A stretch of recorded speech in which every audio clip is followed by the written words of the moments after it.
What's up guys, NepentheZ here and welcome back to another episode of The Road to Glory. Today we're going to be looking at our first 10 FUT Champs games. The team on the screen is the team that we take into those games. Of course, I change it in-game. I think I've showed you guys how it looks in-game. If not, at the moment this team is very similar to what it is now actually. We go 4-1-2-1-2. De Bruyne and Jesus up front, Costa at cam, Modric and Munir as the outside centre mids, Fernandinho in at CDM, Gustavo and Varane at centre-backs, and then Dani Alves and Marcelo at full-back. So 10 games of FUT Champs today, guys. And then we're going to go live at the end, and we're going to look at another huge signing that I picked up and added to this team that should just take me to an even next level, hopefully, anyway. That is the idea. So, of course, a lot of comments to pick up on, a lot of good comments that I want to talk about. But first of all, just want to talk a little bit more about the coins lost on these Team of the Year players. Obviously, a lot of discussion in the comment section about that, and I want to give like my detailed breakdown as to why I did what I did, based on more things than just I should have waited than a few days. So there's a fair few comments. Will Ree says, you might not care, but I can't help find it frustrating as a viewer that you've wasted 1 million plus coins for no apparent reason. Especially when you speak of your main trading method is selling consumables for 200 to 500 coins profit per item, you clearly care about coins. You're right, I do care about coins, absolutely. And I didn't waste those coins for no reason. As you say, no apparent reason. Very fair criticism, very fair point to bring up. A couple of other points that are there as well. Pug Waffles kind of raises a point in my favour, thinking that is talking about something that's against what I did. He says now it's closer to 1.4 to 1.5 million lost on those, plus they're going to be significantly lower in like 2 weeks time. Exactly, in 2 weeks time they're going to be lower, in 6 weeks time they're going to be even lower, in 10 weeks time they're going to be even lower. Like, at what point am I like, hey, I should go and buy these players, right? So I know I bought them super early. We'll get into why in a bit more detail in a little bit, but last year we just waited and we waited and we waited and we waited and we started doing SBCs and we ruined coins and stuff, and I didn't have as much fun with the game as I wanted to have because we kept waiting and we didn't really do things right. This year, these are end game players that I've got now in the middle of January. I've got 4 of the 11 end game players already. Yes, I absolutely overpaid for them. No, I'm not that bothered, and I will explain why. But there was one more comment again. Bobby Hulaska says, how are you happy with losing 1.3 million coins? I wouldn't say I'm happy with losing 1.3 million coins. I would say that I made a decision to accept the losses on those coins. Now, I will say again, absolutely fair criticism for everyone that was frustrated or didn't understand the concept behind buying these Team of the Year players early. And I will also say, like hands down, I didn't expect them to depreciate as much as they have. That was surprising to me, and I just called that one wrong. I just completely got that wrong. I thought, you know, let's take my Modric for example. When I bought him at 1.85, he was selling for 2.1, and I thought, hey, you know, like in my mind, selling at 2.1 now, I sniped one at 1.85. I thought to myself, even if he does go down, he'll probably only go down to the 1.8, maybe 1.7 mark. I'm okay with that loss. That's where my mentality was.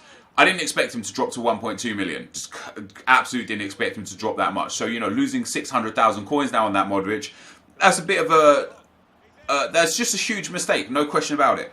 But I wouldn't say I'm happy with that. But the reason why I went and bought those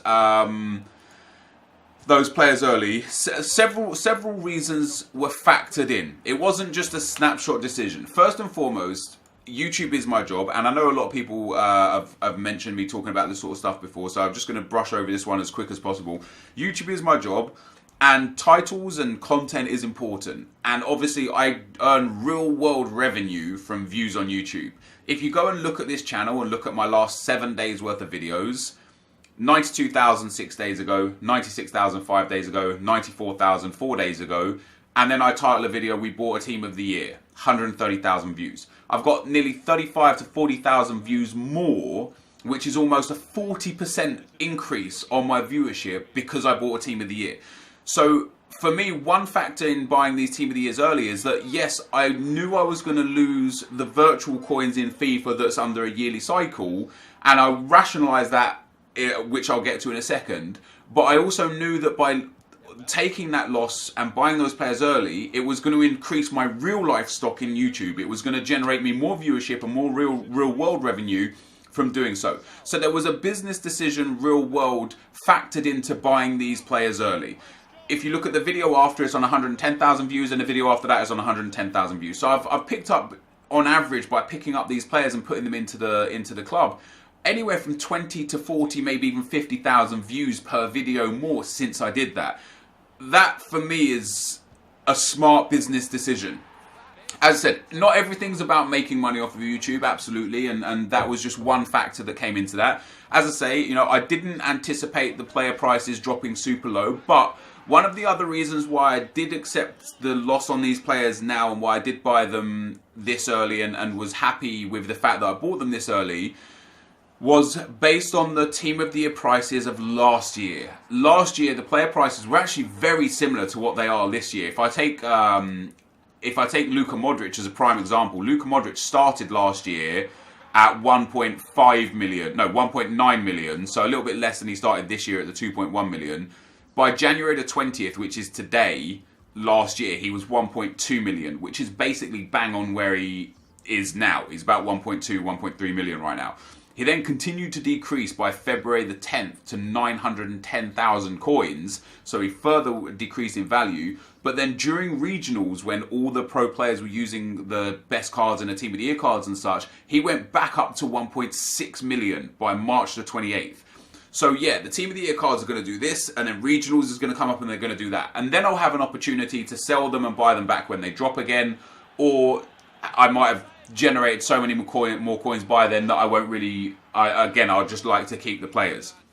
So I had factored into consideration the fact that I know that they are going to drop more now and then increase when they come back. And Marcelo was another one that was an important one to look at, because Marcelo became like a cult player in FIFA last year.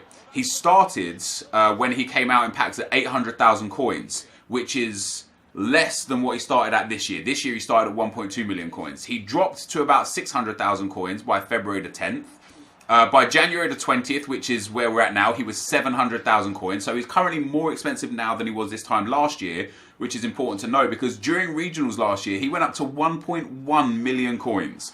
So again, when these players are out of packs, there's no more of them. It's so easy to generate coins this year that people will be grinding to get these cards. They'll be taking them off the market. It's going to increase their value over time before they start to decrease again as more players come up that are equal in terms of stature and ability to those. And that really happens during the Team of the Season stint. You know, as everyone prepares for Team of the Season, they drop all their cards, they sell up everything, they use their terrible teams, they wait for Team of the Season, because between now and Team of the Season, Marcelo is the best left back in the game. Modric is one of the best midfielders in the game. De Bruyne is the best cam in the game. But obviously when Team of the Season comes around, this is no longer the case. There's other players of equal stature that are considerably less in terms of value, and that's when these Team of the Years really start to decline in value. But by then our account will look so much different that we'll assess the situation then. So I'd considered the fact, obviously I considered the real world impact it would have on my views and on my channel. I'd considered the fact that these players will drop and then they will rise during regionals. I had considered the fact that I would lose coins on these players, but I hadn't considered how much I would lose. As I say, I didn't expect to lose this many coins. But also, I know I bought them if I had waited just 3 days, right? I know if I'd waited 3 days that I would have saved myself a lot of coins. But I had so much fun playing with these in Division 1 for those 3 days. And these 10 games that you see now in Foot Champs, I've already had them for this, and they weren't as low as they are now when I was playing these games, because they weren't all out in packs at this point in time.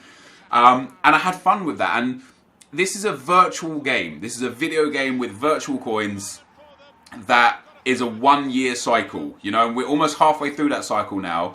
And last year, as I say, I did so much wrong last year in terms of not having fun because of forcing myself to use certain players that I'd done untradeable, or forcing myself to use red cards, or forcing myself to save coins for waiting for him to be cheaper. I actually had fun playing in divisions, and I don't regret my decision. I do understand and can see why people are judging for it, but I don't regret my decision. And if I had to do it again, I would do it again the same. And again, the reason for being so is that I've changed so much in the Road to Glory this year compared to last year that we're making a considerable amount more coins. First and foremost, we have Draft to Glory on this account now, that we play on this account, and I've generated at least 500,000 coins from that, which we didn't have last year, because I didn't do Draft to Glory on it last year. So there's an extra, there's bonus coins that I didn't have last year that I have got this year. This year we're doing a few different things with, obviously squad battles and bits of trading and bronze pack method. I'm doing a lot more seriously, that I've made myself so much more efficient this year that the one time I wanted to take a loss and was okay with taking a loss and had more decisions factored in than just buying or not buying those players. I feel like I've worked hard to be able to do that at this stage, and now we get to reset and go again and work hard again to generate even more coins to improve this team even more. One other thing to consider is the first 2 months of FIFA I played squad battles, and I was making a lot of coins from squad battles. I hated it because I was playing 45 games a week and the packs weren't really generating me any good things, but I was still making, from 45 games, from the 60 odd thousand coins and the packs that I was getting, I was making well in excess of 150 to 200,000 coins a week from squad battles. I only played those for the first 4 weeks, so it's been about, for the first 8 weeks, so it's been about 6 to 8 weeks that I haven't played squad battles. So that's another 1.6 million that I haven't earned, minimum 1.6 million that I haven't earned from not playing squad battles anymore. And nobody mentions that. Everybody's very quick to judge, oh my god, you lost already 1.3 million or 1.4 million or 1.5 million in depreciation from buying these players right now, like a bit too early. But nobody sits there and says, oh, you've also not picked up an extra 1.5 to 2 million coins from stopping playing squad battles. And so I think it's unfair to judge just judge. I think it's unfair to judge one decision that was calculated and take that and say everything that I've done or said out of this whole Road to Glory is just washed up. Because although I've not picked any comments for that, there were a lot of people that were just like, you're the worst person in Road to Glories and this and that. And I sit there and think, well, if I'm the worst person, how have I got the team that I've got? Like, surely the worst person would have nothing. But that's neither here nor there. My point stands that if I could go back 4 or 5 days and have a do-over, I would do exactly the same again. Am I a bit disappointed that the players have depreciated so much? Yes. Did I expect that? No. Am I happy to lose the coins? No. But it was a decision that I had factored in many things for, and took understanding that we were going to lose coins. I knew we were going to lose coins, and in my opinion, the risk or the things that we got for it in outside of just those individual players was worth more to me than the coins in the game. What you've got to remember is that in a 2 months time, 3 months time, 4 months time, this game is going to start losing its value, and players are going to start losing their value as people start playing other games, or they get prepared for the new FIFA, or new players come out, or the World Cup game mode, which is pretty much confirmed through a few leaks, is coming to FIFA Ultimate Team. These things are going to be coming to us, and it's going to give even less value to the coins. And then, boom, end of this year, August, 7-8 months time, new game's going to come out, and everyone's going to forget about this game completely. So we only have a 1 year cycle. The good news is that over the last 3 or 4 weeks, I've become far more efficient in a few things that I'm doing, and even though I've taken a loss on these cards, I feel like I'm still going to be able to get to the end game team that I definitely want based on the things that I've got. I saw a few people turn their nose up, at the coins that I'm making from consumables. Will Ree in his comments said, especially when you speak of your main trading method is selling consumables for 200 to 500 coins profit per item, you clearly care about coins. And I saw a lot of people just being snarky about, he wants to make 300-400 coins on a consumable, but he's happy to take a huge loss on the Team of the Year cards. And that's because the trading method I'm using with consumables is assured profit for little to no effort, and it will generate me many coins, many coins that I didn't have before.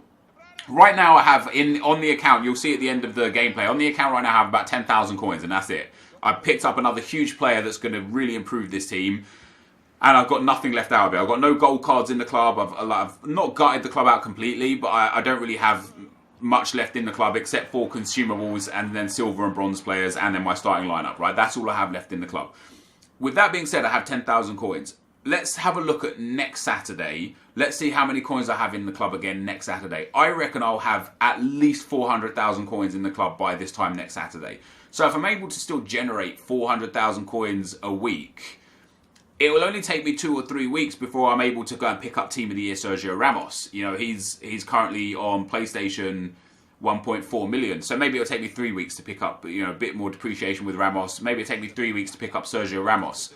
It will only take me 2 weeks to be able to pick up, say, a Bonucci or a David De Gea. David De Gea currently is, you know, less than 1 million coins. It'll only take me a couple of weeks to be able to save up for this David De Gea. And that's if I have bad pack luck from my Foot Champs rewards and don't get anything out of like marquee matchups and stuff. And it's just because I've finally found a good system where I'm able to generate very easy coins per day. Coins from Foot Champs, coins from bronze packs, coins from marquee matchups and SBCs, and also have fun whilst playing FIFA. I think, as I say, I think the trade-off for me personally was worth it. I know for a lot of you guys you can't see that and you can't understand that, and I totally get why. I totally understand why, and I saw a lot of people say that this Road to Glory is dead now and this and that, and hey, if me buying 4 Team of the Year cards for a little bit more value than they're worth makes this Road to Glory dead, that's entirely your opinion, and you're more than entitled to not watch and stop watching. That's not a problem for me. As I say, I do understand that, you know, one of the comments raised was that I tell people that the Prime Icon SBCs are not worth it, and yet I've done what I've done here with the Team of the Year cards. And again, it's a very fair criticism, but for the Prime Icon SBCs, it's untradeable. You're guaranteed to lose the coins under every circumstance. With these Team of the Year cards, as I said, I know they're going to dip, but they are going to spike back up during regionals, and let's keep revisiting this. You know, let's not just have this as the one comment, the one time we talk about it, and then just ignore it. Let's monitor these prices over time. Let's see if my decision over the long term seems a little more reasonable in 2 weeks or 4 weeks or 6 weeks, rather than just a snap reaction from everyone one day. The bottom line is, at the end of the day, this is my Road to Glory. It's my decision how I spend these coins and what I do with these coins, and I wanted to use these Team of the Year cards for a multitude of reasons earlier than I did when I could have saved money. And that's what it comes down to ultimately. For me. However, there are more comments. Ibra Az Munchen says, Nepo, before I watched the video, I wanted to ask you about pack system in FIFA. One question, how did EA get away with having such a system? I mean, isn't it basically gambling? Yeah. And if it is, the game should be 18 rated. 100k pack that discards for 15k. Would love to hear your thoughts on this because it seems I'm missing something. As always, man, love you and your vids. Keep up. Love the vids. All the love, Nep. Appreciate the kind words, dude. Yeah, I mean, there's a big uproar about packs right now, more so than ever. You know, I stopped spending FIFA points on Tuesday because the pack is just not worth it. There's just no value in packs. You know, you could spend like £25 for a pack and get something that is worth altogether about 30,000 coins, and I don't think that's very good. I think EA have screwed up on that one. I think, you know, it was raised on Reddit when I tweeted out that I'm not spending any more FIFA points on Team of the Year, that I've spent £800 on FIFA points, because I spent 100,000 FIFA points. I spent £800 on FIFA points, and I had no premium content to show for it.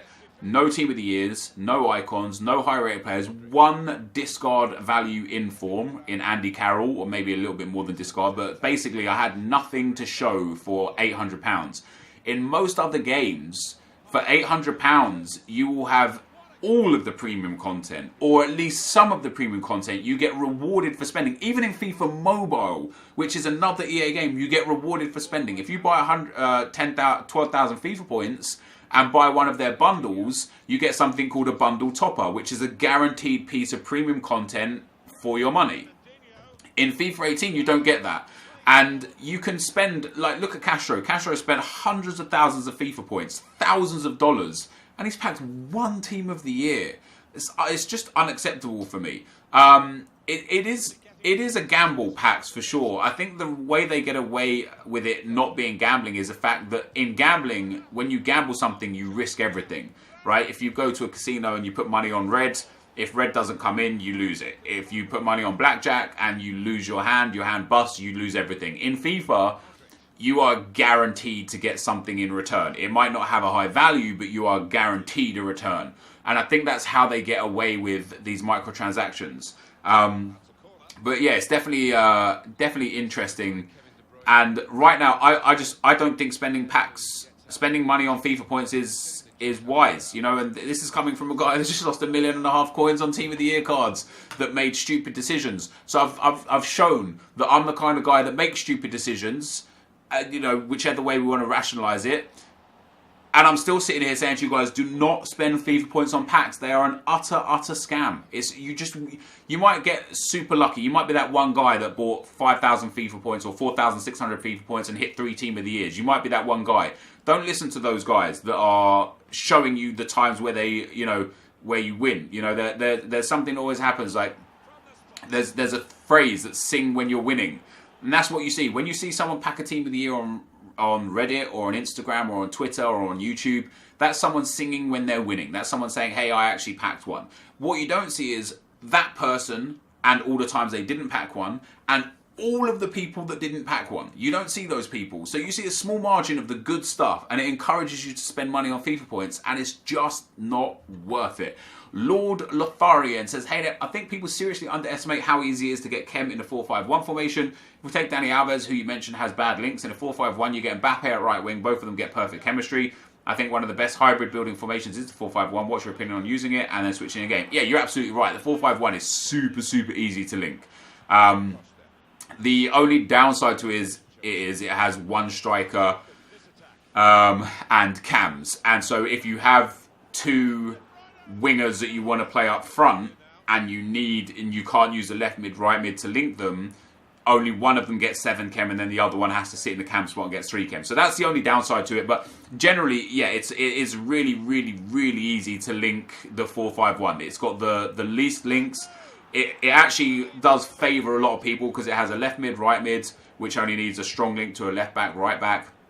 It has cams, it has a CM, it has a striker position, and it has a few links. So yeah, I mean, my team already links perfectly anyway, so I don't need to change it. And for me personally, I have too many central players to use it. So for example, I only have 1 winger in my team right now, and I need him on the side of Dani Alves and Munir and such. And that means I don't have a left-sided player to put in that left midfield spot. So I would have to put like Luka Modric there and he would be off Ken. But generally speaking, you are right. The 4-5-1 is a fantastic formation to use. And the last comment is from WWE22IFY. It says, hey Nep, a few weeks ago you played someone and he defended with the AI. You said that the game shouldn't be played like that and that you don't agree with that playstyle. In the last video, you used AI defending loads of times. How come you've changed your mind on this? And do you think you'll switch back to regular defending? Keep up, man. First and foremost, like, the game shouldn't be played like that, right? You shouldn't, like, people shouldn't be able to just let the AI defend for them. With that being said, it does raise 2 points. Number one, you can only control 1 player at a time, right? So when you see the AI defend for me, it might simply be because I'm just not controlling that player. I can't control all 11. I can only control 1 at a time. The AI is going to make, interceptions and blocks for me off the back of the fact that I can't control them all. But also, although I don't agree with it as a play style, it is the best way to defend. And so I'm not going to not use it to my advantage just because I don't agree with it, because nobody else offers that same luxury. So I don't know how EA remedy it, right? Because, again, you can only control 1 player at a time. So the AI have to have some influence. What are they supposed to do? Just stand there like statues? That's not going to be an effective way for this game to be played. So it's tricky, isn't it? Because I think there should be skill in defending. And I think people should be rewarded for defending manually. But at the same time, I do also understand that you can't just have the AI defenders standing around doing nothing. And all I think is that EA have got the AI defenders overpowered, and I think they should balance them a little bit. I don't know how the right way around that is. Do I think I'll switch back to regular defending? Honestly, dude, I don't. Maybe it's just in the way my videos are shown, but I haven't changed my defensive style really for some time. I don't let my AI defend any more for me now than I did so before.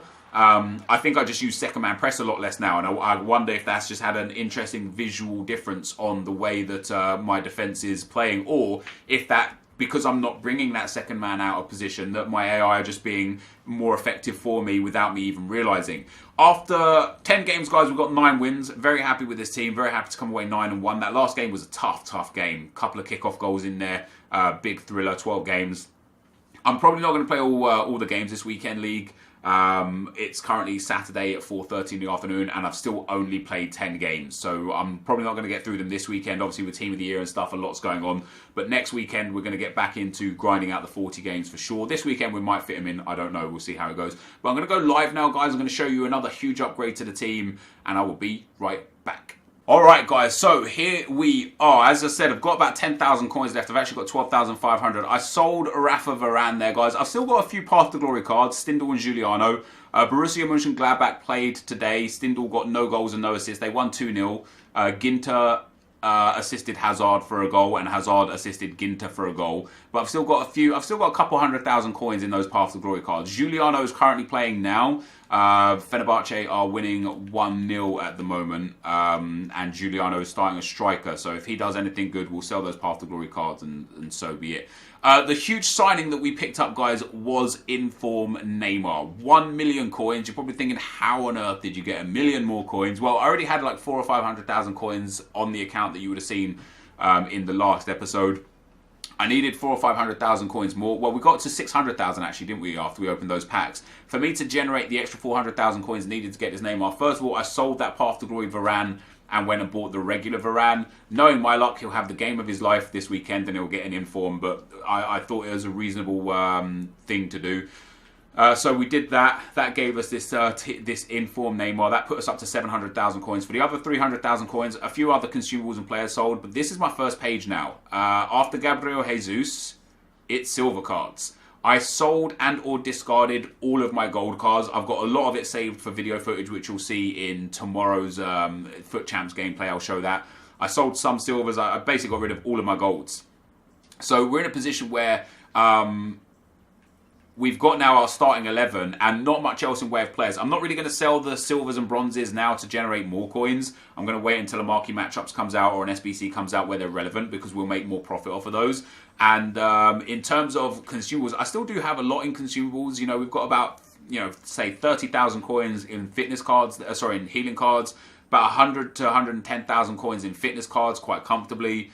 Contracts, I could sell those contracts. We've probably got about like 20,000 coins in contracts there as well if I did want it to be bothered to sell. The manager leagues are irrelevant.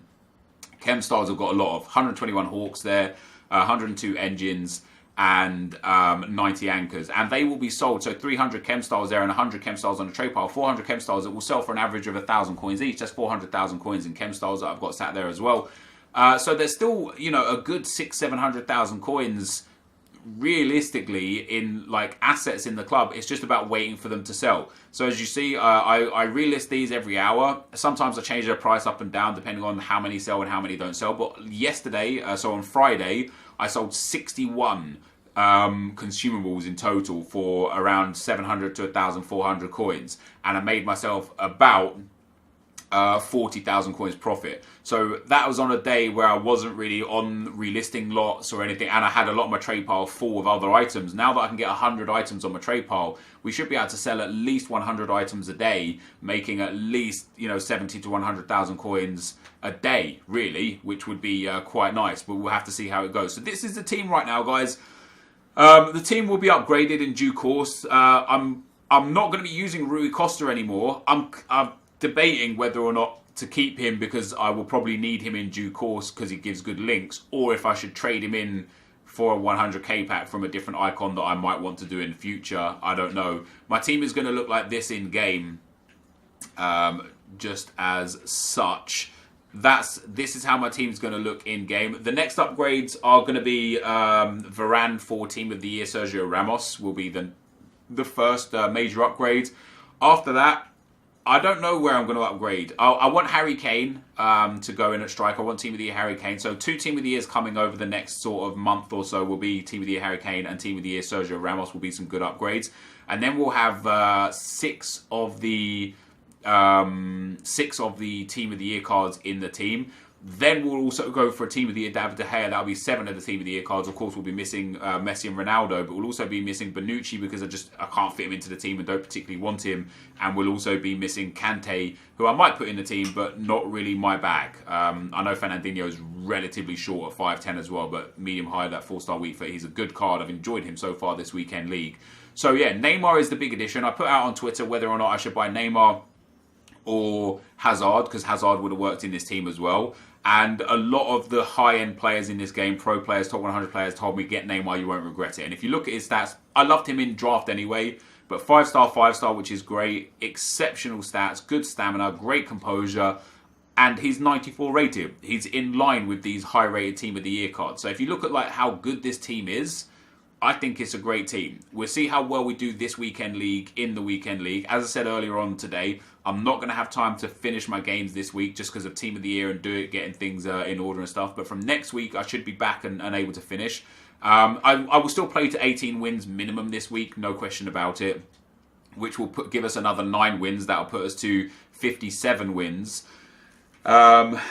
So from 57, it's looking like probably gold 1, unless I go 40-0 next week. I won't get Elite 3. If I can get myself to like 25, 28 wins this week, I'll give it my best shot. But it's likely we're going to finish gold 1 monthly and get 5 red cards. I'm happy to have taken a slow month whilst we had Christmas and spending time with my family over Christmas and New Year, and whilst we had Team of the Year and such. I'm relatively happy to take the loss. But this, guys, is going to be the end of the video. If you did enjoy this, please leave a like, rating, comment, and subscribe to my channel if you haven't already. But for now, guys, I'm out. Peace.